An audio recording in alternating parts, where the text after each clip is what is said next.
Hello ji, welcome to the teachers. आज हम हिंदी का एक प्यारा सा टॉपिक करने वाले हैं। छोटा सा टॉपिक है कि उपसर्ग और प्रत्यय क्या होते हैं। तो दोस्तों आइए देख लीजिए, बिल्कुल आसान है, कन्फ्यूज नहीं होना है। उपसर्ग क्या होते हैं? जो शब्दांश शब्द के आगे जुड़कर उसका अर्थ बदल दें उन्हें उपसर्ग कहते हैं। शब्दों के आगे जुड़कर उनका अर्थ बदल दें उन्हें उपसर्ग कहते हैं। देखिए, उपसर्ग भाषा में स्वतंत्र रूप से प्रयुक्त नहीं होते हैं। जिस प्रकार से हमारे स्वर हैं, व्यंजन हैं या हमारे अयोगवा हैं, वे स्वतंत्र हैं भाषा की व्याकरण में। लेकिन उपसर्ग स्वतंत्र नहीं है, इसलिए इनको शब्दांश कहा गया है। ठीक है, अब देखो इसके उदाहरण देख लो जिससे आपको क्लियर हो जाए कि उपसर्ग होते क्या हैं। जिस प्रकार से एक शब्द है ए लगाओ, इसमें जो लगाव है वह प्रॉपर एक शब्द है और अ इसमें उपसर्ग का काम कर रहा है। आगे देखो, अनुदान, अनुदान में जो दान है वह एक प्रॉपर शब्द है, लेकिन अनु स्वतंत्र रूप से एक उपसर्ग कहीं पर प्रयुक्त नहीं होता है, लेकिन अनु यहाँ पर उपसर्ग का काम कर रहा है। इसी प्रकार से अनपढ़ में आप सही तरीके से समझ जाएंगे कि जो पढ़ है वह तो एक सार्थक शब्द है, लेकिन अन, ये अन्न खाने वाला अन्न की बात नहीं हो रही है। अन्न, यह अन्न एक उपसर्ग के रूप में कार्य कर रहा है।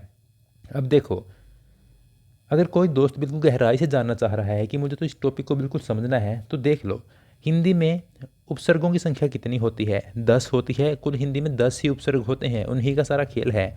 संस्कृत के 22 उपसर्ग हैं और उर्दू के 19 उपसर्ग हैं। मैंने यहाँ पर साथ में पिक्चर भी लगा दी है। जो जो संस्कृत के उपसर्ग हैं उनका आप स्क्रीनशॉट लेके अपनी नोटबुक में नोट कर सकते हैं और बाद में प्रैक्टिस कर सकते हैं। हिंदी के उपसर्ग ये रहे आपके सामने। अब देखो, बच गया टॉपिक प्रत्यय का। प्रत्यय क्या कहता है, प्रत्यय होता क्या है? देखो, उपसर्ग और प्रत्यय में कन्फ्यूज तो बिल्कुल नहीं होना है, क्योंकि उपसर्ग में जो ऊ वर्ड है, ऊ एक वर्ण है, यह पहले आता है और प्रत्यय का जो पै है वह बाद में आता है। इससे आप समझ जाएं कि जो उपसर्ग हैं वे शब्द के आगे लगते हैं और प्रत्यय शब्द के पीछे लगते हैं। अब जान लो कि प्रत्यय होते क्या हैं। जो शब्दांश शब्द के पीछे जुड़कर एक नया शब्द बनाते हैं उन्हें प्रत्यय कहते हैं। जिस प्रकार से राजनीति की एक उदाहरण है। राजनीति एक प्रॉपर वर्ड है, एक शब्द है, सार्थक शब्द है, लेकिन इक कोई इंडिविजुअल शब्द तो नहीं है, लेकिन इक यहाँ पर प्रत्यय के रूप में जुड़ चुका है, इससे बन जाता है राजनीतिक। इसी प्रकार से समाज प्लस इक सामाजिक हो जाएगा और लेख प्लस अक लेखक हो जाता है। ठीक है, और कुछ प्रमुख प्रत्यय ये रहे आपके सामने जो बार बार आते हैं। एक तो अक आता है, जैसे लेखक, पाठक, है ना। और एक आओ, ठहराओ, घुमाओ, झुकाओ। आस, मिठास, है ना। और ना, पढ़ना, लिखना, ओढ़ना। इस प्रकार से अब यहाँ पर कुछ उदाहरण दिए हुए हैं, इसमें से आपको उपसर्ग और प्रत्यय छांटने हैं ताकि आपका ये टॉपिक अभी के अभी कवर हो जाए। तो देख लो, सामाजिक, सामाजिक क्या है? समाज प्लस इक, इसमें प्रत्यय का उपयोग हुआ है। सम्मानित, सम्मान प्लस इत, इसमें प्रत्यय का उपयोग हुआ है।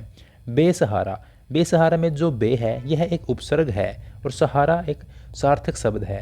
नालायक, ना लायक, यह भी उपसर्ग है ना।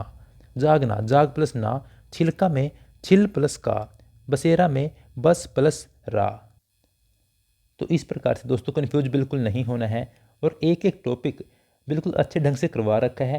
प्ले लिस्ट बनी हुई है हिंदी नाम से, उसमें जाकर आप चेक कर सकते हैं, या फिर आप टॉपिक के हिसाब से जिस प्रकार से आपने लिखा संधि बाय द टीचर्स, तो इस प्रकार से भी हमारी वीडियो आ जाएंगी। तो जाकर चेक कर लें, अच्छे अच्छे टॉपिक बिल्कुल आसानी से बता रखे हैं ताकि आपको समझ में आए और आप आगे बढ़ें। Thank you so much.